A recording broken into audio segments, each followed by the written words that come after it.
kepemilikannya, tapi bisa terjadi ada perubahan kepemilikan gitu ya.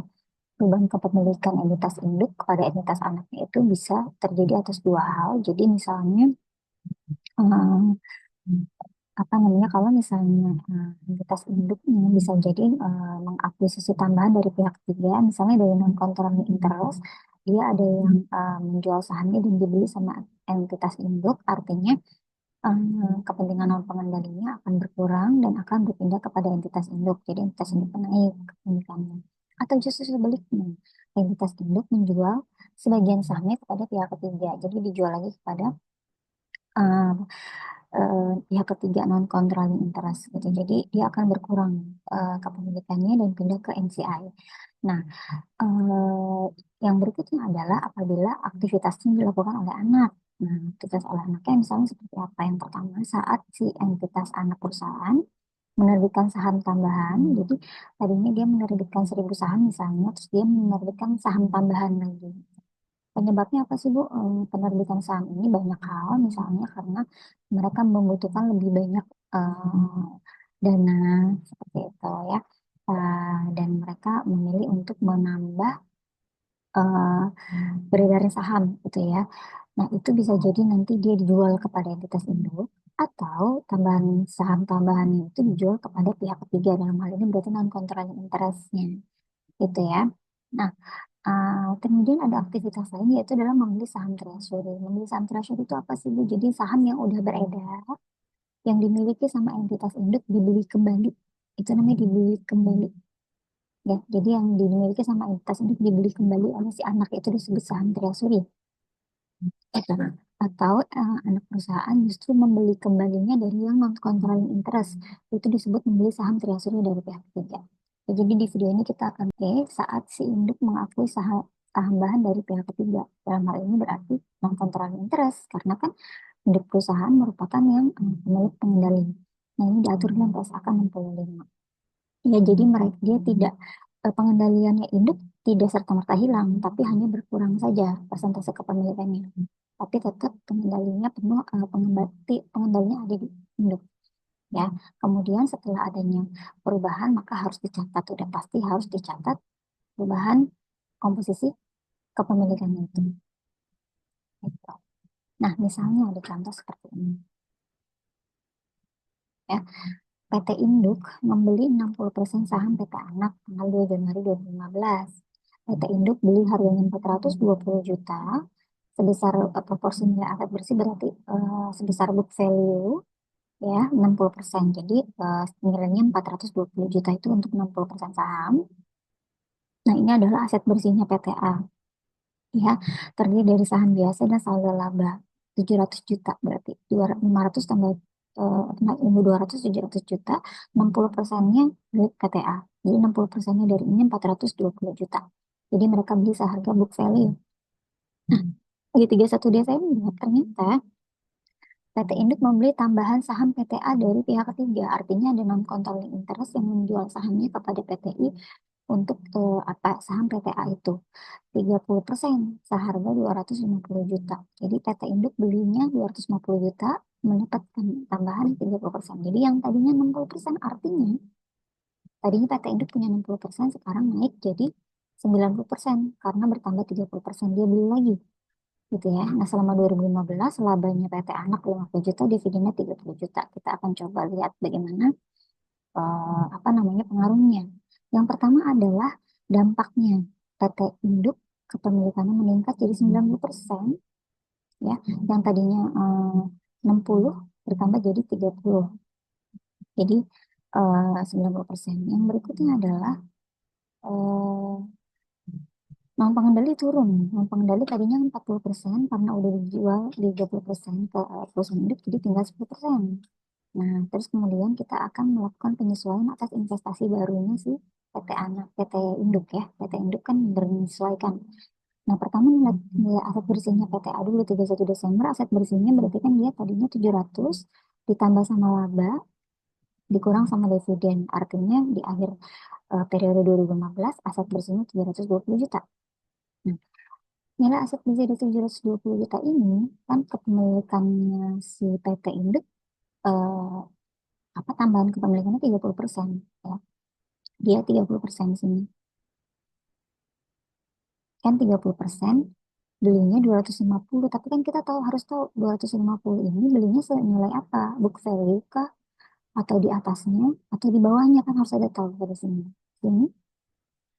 Jadi kalau misalnya berdasarkan ini 720 juta nilai aset bersihnya si PT Indo, PT Anu, 30%-nya adalah 216.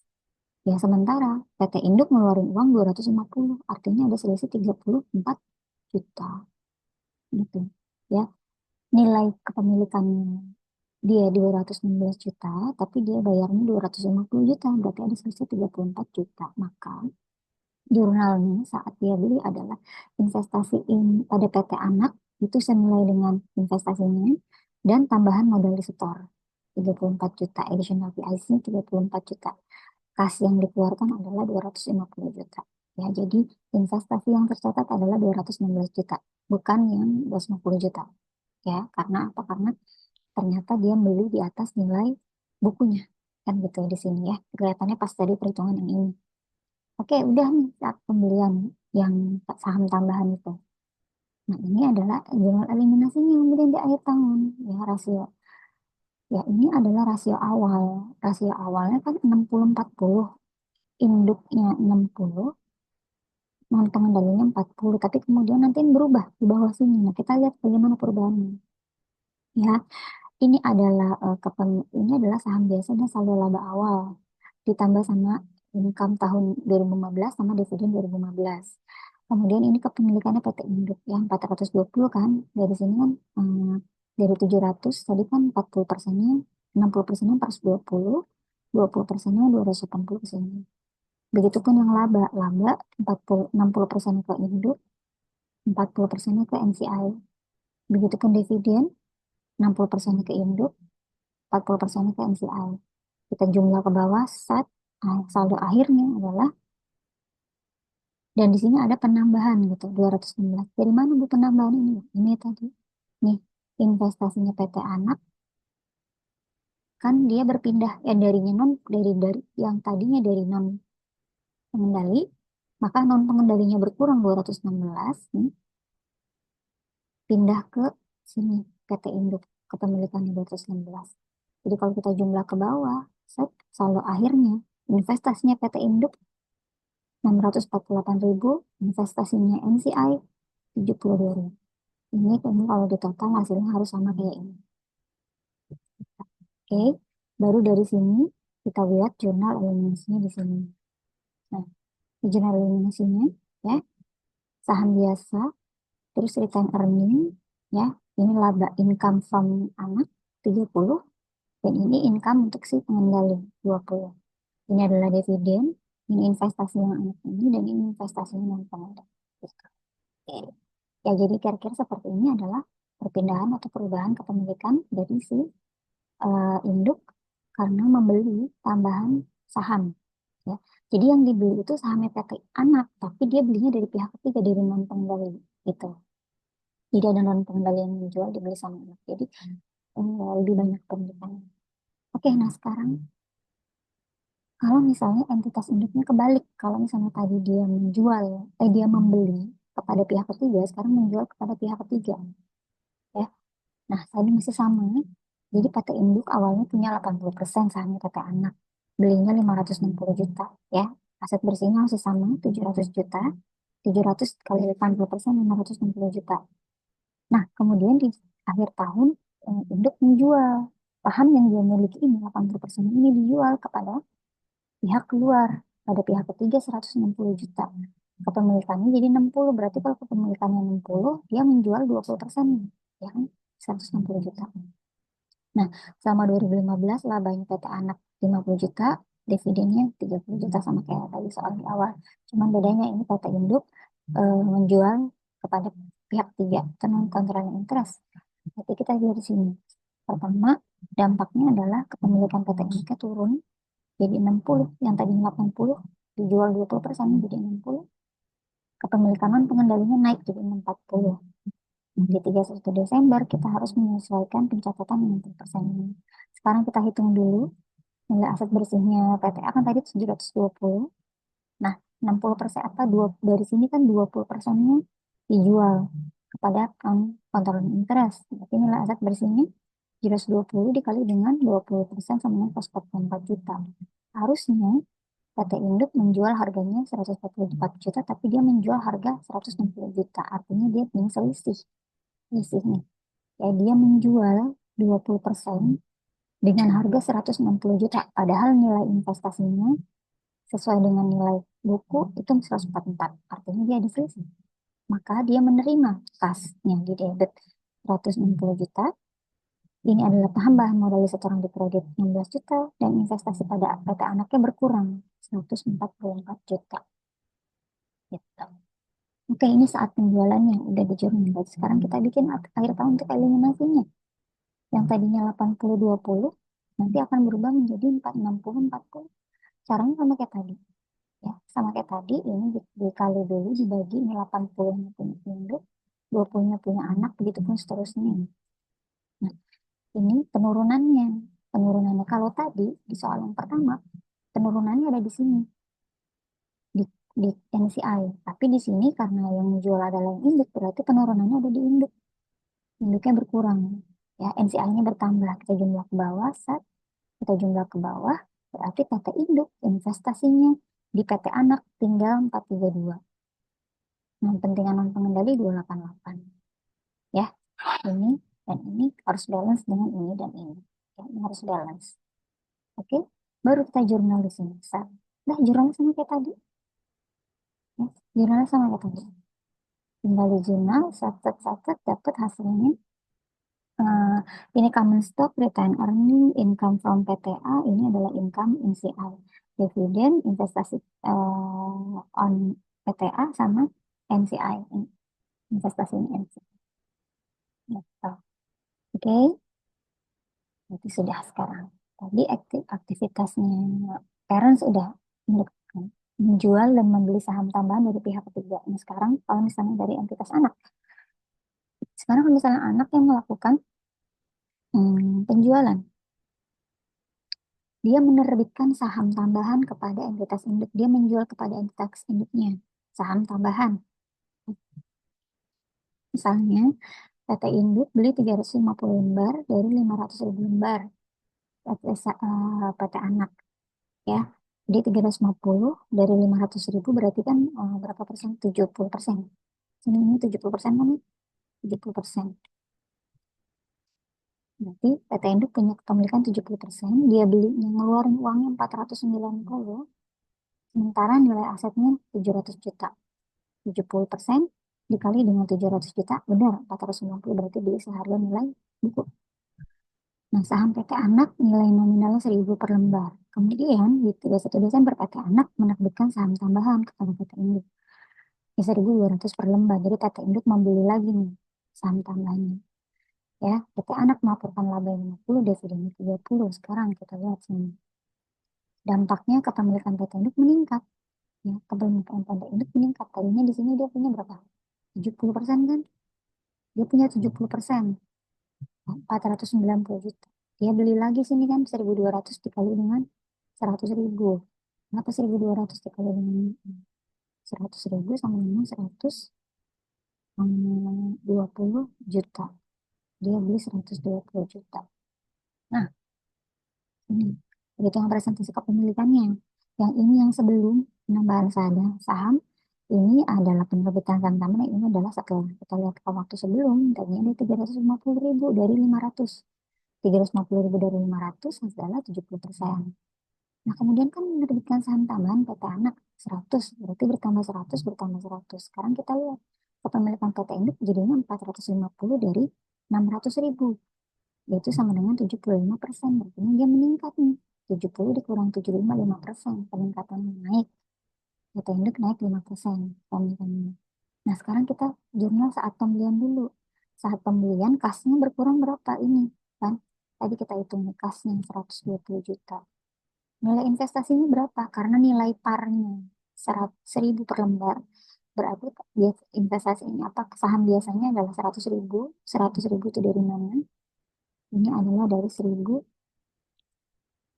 1.000 ya.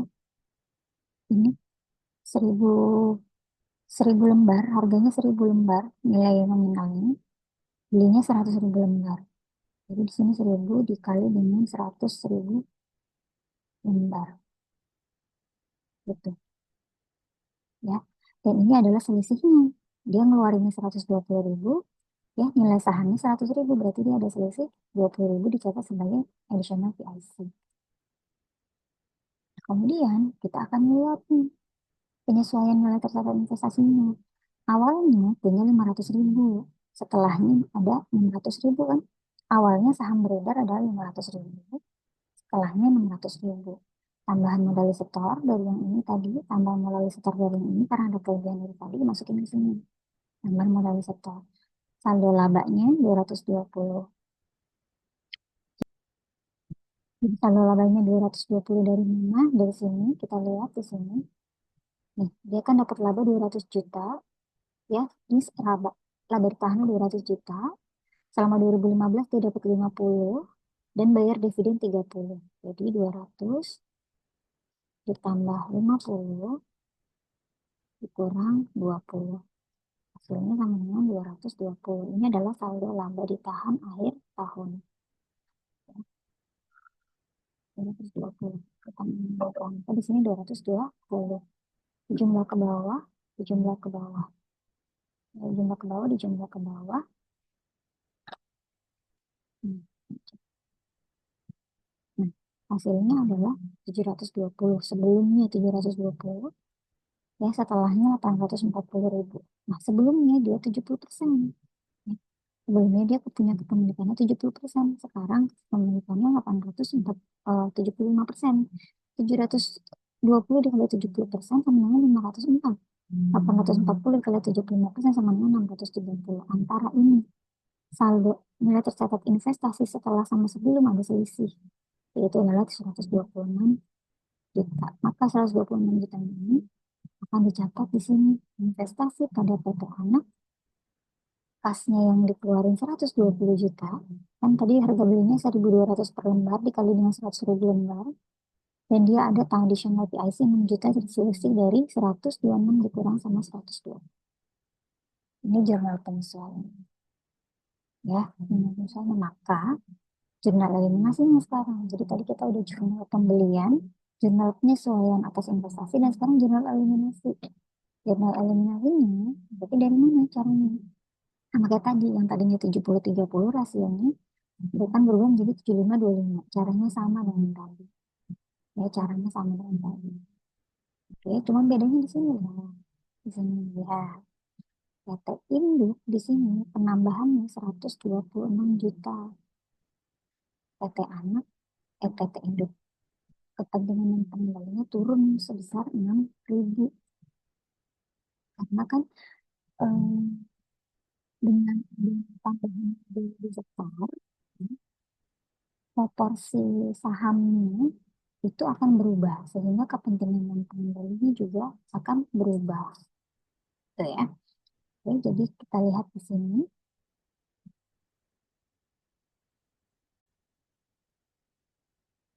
Kan saham biasanya dia tadi 100.000 bertambah.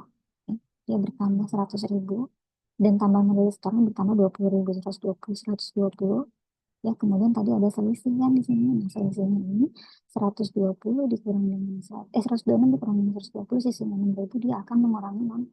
Sekarang kalau kita jumlah ke bawah, PT Induk kepemilikannya 630 juta, NCI kepemilikannya adalah 210 juta.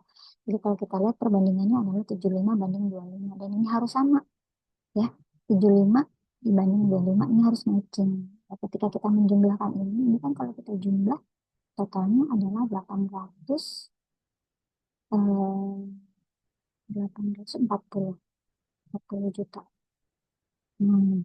Ini harus balance nih, bener nggak nih 25% dari 840 itu adalah 210, dan apakah 75% dari 840 itu adalah 630? Itu harus balance atau matching. Baru kemudian setelah itu kita bikin jurnal eliminasi seperti yang di bawah. Gitu. Oke, ya, lanjut ya. Sekarang lagi. Jadi kepemilikan anak yang berikutnya adalah saat dia menjual saham tambahannya tapi kepada pihak ketiga. Kalau tadi kepada induk, sekarang sama pihak ketiga, gitu ya. Nah, induk punya 400 ribu lembar dari 500 ribu lembar, ya. Yang beli dengan harga 560 juta, waktu itu asetnya PTA sama masih 700 juta. PTA memiliki nilai par sahamnya adalah 1000 lembar dan dia menerbitkan 1.200, ya 125 ribu lembar, tapi dia jualnya ke pihak ketiga dengan kontrak yang tersebutkan ke induk ini. Ya, ini adalah saldo laba PTA sama dividennya selama 2015. Lalu bagaimana di sini? Berarti dampaknya apa? Kepemilikan PT induk turun dong, ya kan? Yang tadinya dia, nih, penurunannya berapa di sini? Tadinya dia punya 80%. Ya.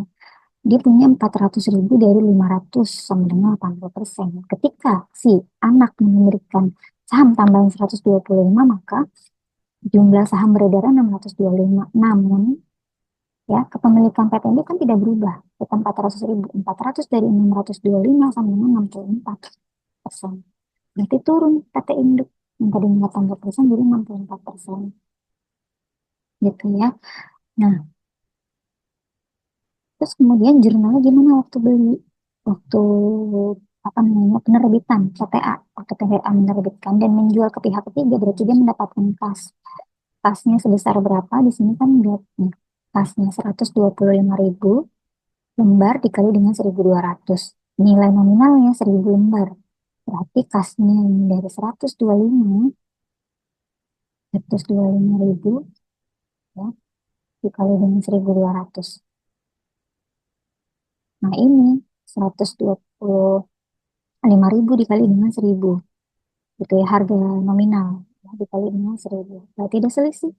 Selisihnya dicatat sebagai tambahan modal listrik atau additional PIC. Oke, jadi ini saat APTA menerbitkan. Sekarang kita akan lihat nilai tercatat investasinya. PT induk kan harus menyesuaikan. Ketika PT anak menerbitkan saham tambahan, itu PT induk harus menyesuaikan catatannya dia. Maka kita catat di sini penyesuaiannya. Sama kayak tadi, ini sebelum dan setelah. Sebelum penerbitan saham tambahan, setelah penerbitan saham kembali. Ya. Nah, di sini kita lihat. Sini saham biasanya tadinya 500 jadi 625. Ada tambahan modal secara 25, saldo labanya 220, tadi sudah cerita. 220 dari mana? 300 juta tambah 50 dikurang 30. Ya. Kepemilikan sahamnya yang tadinya 80% menurun menjadi 64%. Yang tadinya 80% dari 720 adalah ini 576. Jadi sekarang 64% dari 870 sama dengan 556 800. Berarti dia selisih turun 19.200. Maka jurnalnya bikin additional PIC pada investasi PTA 19.200. Investasi PTA-nya berkurang 19.200. Oke, berarti udah nih. Sekarang kita bikin eliminasi kayak tadi sama. Ada jurnal saat penjualan atau pembelian, jurnal penyesuaian, dan eliminasi sekarang. Eliminasinya juga caranya sama kayak tadi. Rasionya yang tadinya 80-20 antara induk dan NCI akan berubah menjadi 64-36 antara induk dan NCI. Gitu ya. Nah, yang membedakan nanti saat di sini aja, di kolom penerbitan saham, PT Induk akan berkurang sebesar ini. 19.200, ya, selisihnya akan menambah kepentingan non pengendali. Jadi 169.200 dari mana? 125 ditambah 25 atau 150 ribu lembar dikurang sama 19.200. Hasilnya taruh di sini. Berarti sekarang PT Induk kepemilikannya 556 800, NCI kepemilikannya 313 200. Ya, ini persentasenya harus sama kayak tadi. Ya, 556 800 harus 64% dari jumlah ini. Saham biasa tambah modal di sektor ditambah modal laba. Baru kemudian kalau udah matching semua, kita akan bikin jurnal eliminasinya di sini. Gitu ya. Oke, jurnal eliminasi udah selesai. Nah, berarti satu lagi nih, yaitu adalah saat anak membeli saham treasury. Saham treasury adalah saham yang dibeli kembali. Jadi yang udah beredar, udah dijual, ditarik lagi. Itu namanya treasury. Nah, jadi anak membeli treasury-nya. Gimana bu caranya? Nah, misalnya gini, PT Induk punya 350 ribu lembar dari 500. Berarti sama dengan 70% ya. Nah, terus PT Induk belinya waktu itu 490 juta. Ini adalah ekuitasnya. Nah, nilai tarnya 1.000. Ada tiga akhir tahun ternyata PTA membeli kembali saham yang tadi ini, saham yang udah dijual ini, dibeli seharga 1.200 per lembar, 100.000 lembar. Ya, terus gimana? Nah, kita lihat dulu ekuitas PTI turun. Secara nilai investasi dia turun. Ya, 120 juta dari mana 1.200 dikali dengan 100.000 lembar yang tadi dijual. Apa yang tadi dibeli kembali sama PT Anak. Yang tadinya dia 350 dari 500.000 menjadi 250 dari 400.000 sama dengan 63%. Berarti kalau kita lihat di sini PT ini kepemilikannya turun 7%. Ini adalah jurnal saat pembelian saham treasury pada kas. Jadi ada selisih ya, saham treasury pada kas. Dan kemudian kita lihat di sini penyesuaian perubahannya ya, yang tadinya 30 akan berubah menjadi 70% 3%. Ini adalah yang sebelum, kondisi sebelum dan kondisi setelah. Caranya masih sama kayak tadi. Cuman bedanya di sini ada saham treasury. Ya, jadi dia bukan menambah saham, tapi dia mengurangi saham yang beredar. Yang tadinya sahamnya 500 ribu, dikurang 120 ribu. Ya, jadi nanti totalnya di sini dia ekuitasnya adalah 600 ribu. Ya, ekuitasnya 600 ribu, ini ekuitasnya 120 ribu. Yang tadinya 70% jadi 3%. Jadi nilai catat investasinya sebelum um, apa treasury 504, setelah treasury 305 ada selisih. Selisihnya ini akan dicatat sebagai investasi pada anak.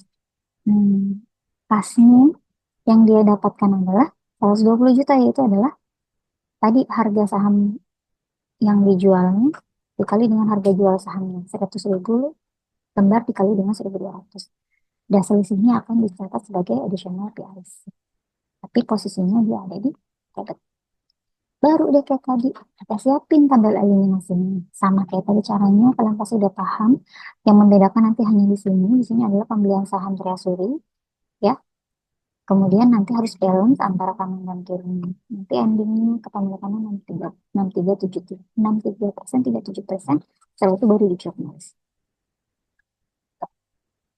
Oke, dan yang terakhir adalah ketika saham treasury-nya, kalau tadi saham treasury-nya itu kepada induk, nah sekarang saham treasury-nya kepada NCI, pihak ketiga.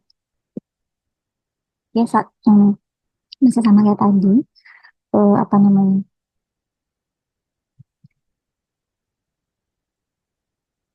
Oke, jadi masih sama kayak tadi transaksinya, cuman bedanya di sini saham treasury-nya ini dijual kepada pihak ketiga.